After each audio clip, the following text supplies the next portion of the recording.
Yamaha n'en finit pas d'agrémenter sa Super Ténéré pour aller détrôner la fameuse GS.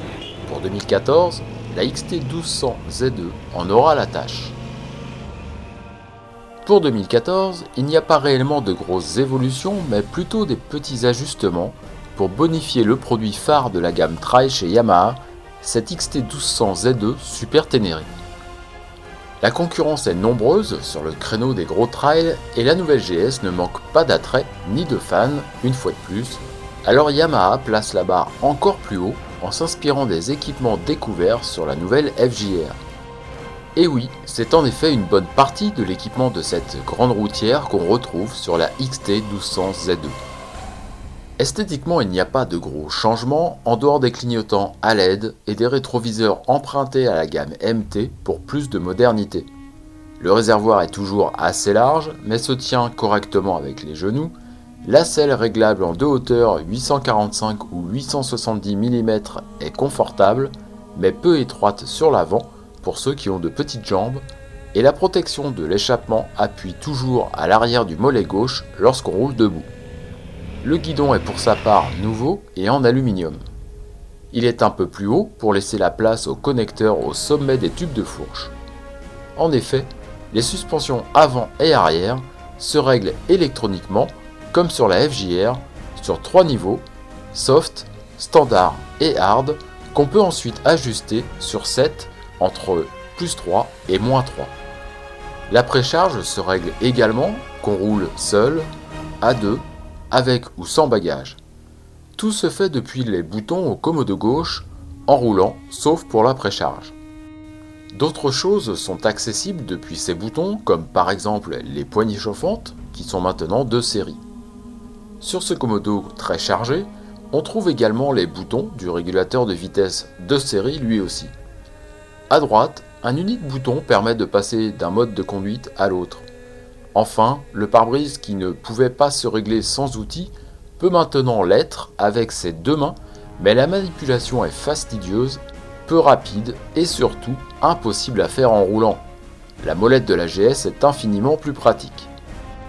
À la conduite, on retrouve le confort connu de la Super T, aucun changement de ce point de vue. Les évolutions concernent la partie cycle avec les suspensions à réglage électronique et la réponse du moteur. Il y a toujours deux modes, mais ils sont bien plus distincts. Disponible dès 2000 tours par minute, le mode standard se montre assez souple pour un usage touristique ou tout simplement en ville. Le mode sport est bien plus réactif à bas régime, mais surtout lorsqu'on passe les 5000 tours par minute.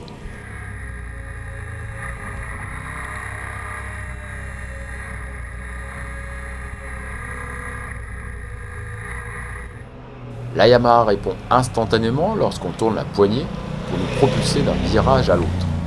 Dommage que la sonorité de cet échappement soit toujours aussi peu flatteur, surtout pour un bicylindre. Malgré tout, la différence entre les deux modes est très nette, comme on peut les changer en roulant, c'est parfait. L'écart est aussi très sensible sur les réglages des suspensions, bien plus qu'avec la FJR puisque les débattements sont évidemment bien plus grands.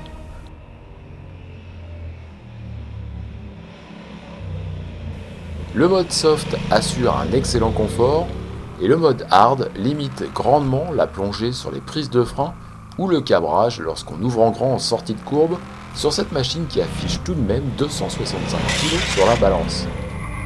Cela atténue nettement les variations d'assiette et les mouvements générés par l'arbre de transmission non articulé.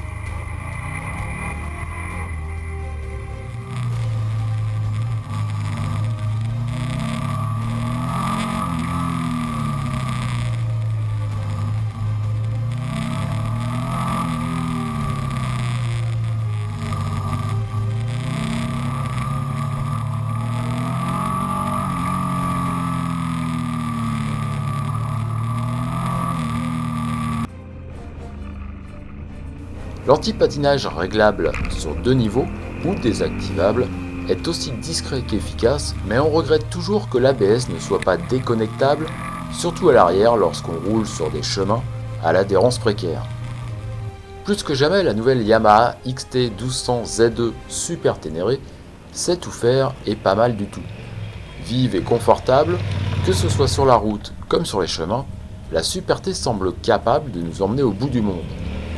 On apprécie grandement les modifications apportées au mode de conduite et les suspensions à réglage électronique, des réglages vraiment efficaces et différents les uns des autres. L'équipement enrichi avec le régulateur de vitesse et les poignées chauffantes de série est appréciable, tout comme le pare-brise qui se règle maintenant plus facilement, mais sur ce point, on ne peut pas dire que ce soit très pratique, ni très rapide quand même.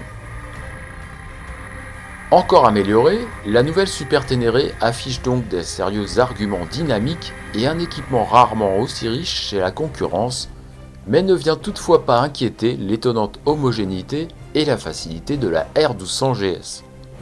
Quoi qu'il en soit, la Yamaha dans cette version 2014 apparaît être une excellente alternative.